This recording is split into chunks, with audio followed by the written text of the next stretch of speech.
Welcome back to the channel. स्वागत है सभी लोगों का लर्न्स राइट यूट्यूब चैनल में। Welcome to Vikas batch.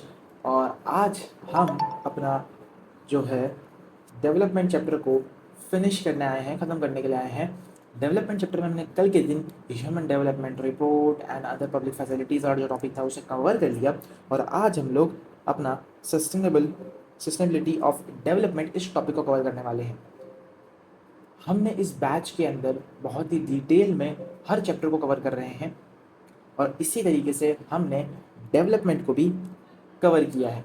और आज हम डेवलपमेंट चैप्टर को फाइनली समाप्त करने वाले हैं सस्टेनेबिलिटी ऑफ डेवलपमेंट टॉपिक के साथ। और अब तुम्हें एक चीज़ नज़र आ रही होगी, ठीक है, कि हम एनसीईआरटी से शिफ्ट हो गए पीपीटी पे क्यों आ गए। बिकॉज देखो एनसीईआरटी में ना इस तरीके से दिया हुआ है, इस तरीके से तुम्हारे एनसीईआरटी में दिया हुआ है। और तुम्हारे जो दो मेन एग्जांपल्स है, ground water of in India and exhaustion of natural resources, उसे कुछ इस तरीके से प्रेजेंट करके दिया हुआ है ना। तो इसे पढ़ने से अच्छा, इतना ख़राब तरीके से प्रेजेंट किया है इसे, तो इसे पढ़ने से अच्छा हमने अपनी पीपीटी लेकर आई है जिसके अंदर हमने बहुत ही अच्छे तरीके से इसे यहाँ पे एक्सप्लेन किया हुआ है।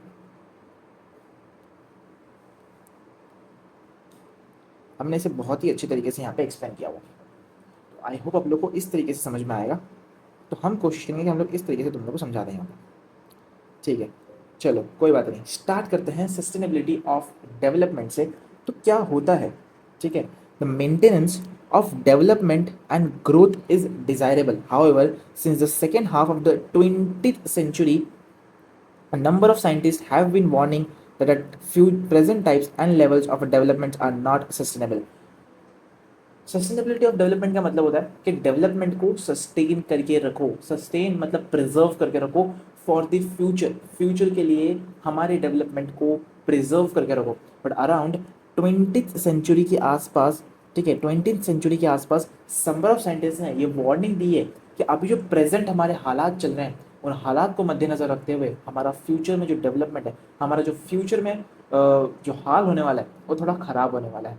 और इसी चीज़ को इन्होंने दो एग्जाम्पल के माध्यम से समझाया है। सबसे पहला एग्जाम्पल है ग्राउंड वाटर इन इंडिया। अब ग्राउंड वाटर इन इंडिया का मतलब क्या है कि ग्राउंड वाटर जो इंडिया के अंदर ग्राउंड वाटर है, देखो आप देखो इंडिया में पानी किस तरह से प्रोड्यूस हो रहा है। मतलब आज भी गाँव में पानी किस तरीके से निकाला जा रहा है, ग्राउंड वाटर की मदद से, राइट। वो पम्प्स का इस्तेमाल करके ग्राउंड वाटर के अंदर से पानी निकाला जाता है ना। और कई जगहों पर ग्राउंड वाटर का ही इस्तेमाल किया जाता है फॉर द रेगुलर पर्पस। तो साइंटिस्ट के अकॉर्डिंगली जो हमारा ग्राउंड वाटर लेवल है ना वो धीरे धीरे बहुत नीचे जा रहा है, धीरे धीरे नीचे जा रहा है। और ये वार्निंग है और आने वाले टाइम में शायद हमें ग्राउंड वाटर कभी देखने भी ना मिले और ये एक बहुत ही ख़राब चीज़ होगी, ठीक है। Ground water is an example of renewable resources. This resources are replenished by nature as in case of crops and plants. However, even this resource may also overused. एक रेन्यूएबल रिसोर्स है, क्या है ये, एक रेन्यूएबल रिसोर्स है ground water. और ये रेप्लेनिश्ड मतलब कि गायब हो सकता है, लेकिन इसे अगर हम लोग ओवर यूज़ करेंगे तो इसके प्रॉब्लम्स भी क्रिएट हो सकता है। For example in the case of ground water के केस में है ना, if we use more than what is been replenished by rain then it would be over using this resources. मतलब कि ग्राउंड वाटर बनता कैसे, जब बारिश आती है तब बारिश की वजह से जो पानी, बारिश का जो पानी है जो ज़मीन पे गिरता है वो अंदर जाकर के ग्राउंड वाटर की तरह पे स्टोर होता है, ठीक है। जैसे कि ये हमारा अगर ग्राउंड है, if this is our ground, this is our ground, तो जो बारिश है, जो बारिश हो रही है जैसे ऊपर से छम छम छम छम छम जो बारिश हो रही है वो बारिश होके इसकी सतह पर ग्राउंड पे आती है और फिर वही अंडरग्राउंड जाके पानी ऐसे सेव होता है और इसी को हम लोग कहते हैं ग्राउंड वाटर, ग्राउंड वाटर, ठीक है। समझ नहीं आ रहा होगा तुम लोग को hand writing, but I hope topic समझ में आएगा तुम लोगों को। टॉपिक समझ में आया तो इसी चीज़ को अगर, क्योंकि पानी जो होता है, जो रेन वाटर से पानी आता है वो कुछ ही अमाउंट में पानी होता है और कुछ पानी ग्राउंड वाटर के अंदर जो है ऑलरेडी प्रिजर्व्ड होता है। अगर हम उसे ओवर यूज़ करेंगे, बार बार उसका यूज़ करते रहेंगे, बार बार पानी को निकालते रहेंगे, ग्राउंड वाटर का यूज़ करते रहेंगे, तो ये एक ओवर यूजिंग हो जाएगी। और किसी भी रिसोर्स का, किसी भी रेन्यूएबल रिसोर्स का, किसी भी नेचुरल रिसोर्स का अगर हम लोग ओवर यूज़ करते हैं तो वो एक प्रॉब्लम क्रिएट कर सकता है। ठीक है, नॉन रिन्यूएबल रिसोर्सेज जो होते हैं are those which will get exhausted after a few years of use. Non renewable resource resource होते हैं जो कि फटाक से, मतलब कुछ सालों के यूज़ के बाद वो खराब हो जाएंगे, मतलब कि वो एग्जॉस्ट हो जाएंगे, वो बचेंगे नहीं, फिर डिकम्पोज हो जाएंगे।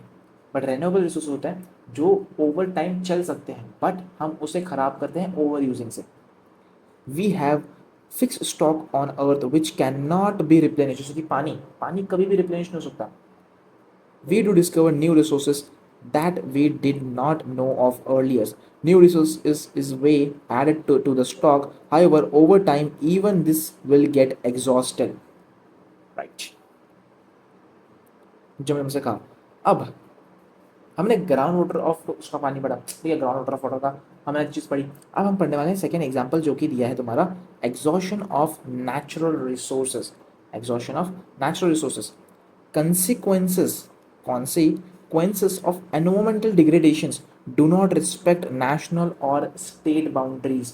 ठीक है, इसका मतलब ये है कि अगर इस नेचर को किसी के साथ खिलवाड़ करना है, ठीक है, एनवायरमेंटल डिग्रेडेशन ये मानने नहीं रखता कि तुम किसी बाउंड्रीज को अटैच कर रहे हो। जैसे कि फॉर एग्जांपल ये हमारा बीच में, ये सपोज कर लो ये इंडिया पाकिस्तान है, यहाँ पाकिस्तान है और यहाँ इंडिया है, तो ये हम मान रहे हैं कि ये इंडिया पाकिस्तान है, बट ये एनवायरमेंट, ये नेचर थोड़ी मान रहा है इस चीज़ को। वो तो अपने हिसाब से रिएक्ट करेगा ना। आधी ज़मीन पाकिस्तान में भी है, आधी ज़मीन इंडिया में भी है, right. This issue is no longer region और नेशनल स्पेसिफिक। ये इशू जो इन्वायरमेंटल डिग्रेडेशन का इशू है, ठीक है, जो कि एग्जॉशन ऑफ नेचुरल रिसोर्सेज, कि नेचुरल रिसोर्सेज गायब हो रहे हैं, तो ये इशू किसी इंडिया का ही इशू नहीं है, ये पूरे वर्ल्ड का इशू होगा। ठीक है, बिकॉज जो रिसोर्स होते हैं, जो नेचुरल रिसोर्स होते हैं, जो एनवायरमेंटल रिसोर्स होते हैं, वो पूरी कंट्री के होते हैं, सिर्फ और सिर्फ इंडिया के या अमेरिका के या चाइना के नहीं होते। Our future is linked together. Sustainability of this development is comparatively a new area of knowledge in which scientists, economics, philosophers and other social scientists are working together। ठीक है, इस डेवलपमेंट को, मतलब इस चीज़ को सस्टेन करके रखना, प्रिजर्व करके रखना बहुत ही ज़्यादा इंपॉर्टेंट है ना। और इसी चीज़ पे साइंटिस्ट, कुछ economist, philosophers and social scientist भी जो है काम कर रहे हैं। In general, the question of development or progress is perennial at all times. As a member of society and as an individuals, we need to ask where we want to go, what we wish to become, and what our goals are. So the debate of development continues. इसी के साथ तुम्हारा यहाँ पे chapter जो है समाप्त होता है, बिकॉज इसमें कुछ समझाने जैसा तो कुछ खास था नहीं, जैसा लगा नहीं समझाने जैसा कुछ है इसके अंदर, बट आई होप आप लोग को इतना समझ में आया होगा। और इसी के साथ चैप्टर खत्म। हाँ जी दोस्त, हाँ जी दोस्त, तो चैप्टर जो है यहाँ पे हमारा समाप्त हो चुका है। क्या लिख देंगे यहाँ पे हम लोग? बड़े अक्षरों में लिखते हैं यार, बड़े अक्षरों में लिखना अच्छा होता है ना, तो हम बड़े अक्षरों में लिखते हैं यहाँ पे, बड़े अक्षरों में लिखेंगे, साफ अक्षरों में बड़े लिखते हैं कि चैप्टर जो है एंड हो चुका है। एंड इसी के साथ हमने अपना एक और चैप्टर ख़त्म कर दिया जिसका नाम है डेवलपमेंट। हमने डेवलपमेंट को भी ख़त्म कर दिया। तो अब हमें क्या करना है? अब हम लोग इस चैप्टर की एनसीईआरटी करेंगे बॉस। अब हम लोग इस चैप्टर की एक एनसीईआरटी करेंगे, बहुत प्यारे से एनसीईआरटी कर लेंगे। जितने तुम्हारे एनसीईआरटी के क्वेश्चंस दिए हुए हैं हम लोग उनको सॉल्व करेंगे। एंड देन हम लोग अपनी क्वेश्चन बैंक के पास जाएंगे। क्वेश्चन बैंक, बॉस हमारी क्वेश्चन बैंक क्या है? क्या है हमारी क्वेश्चन बैंक?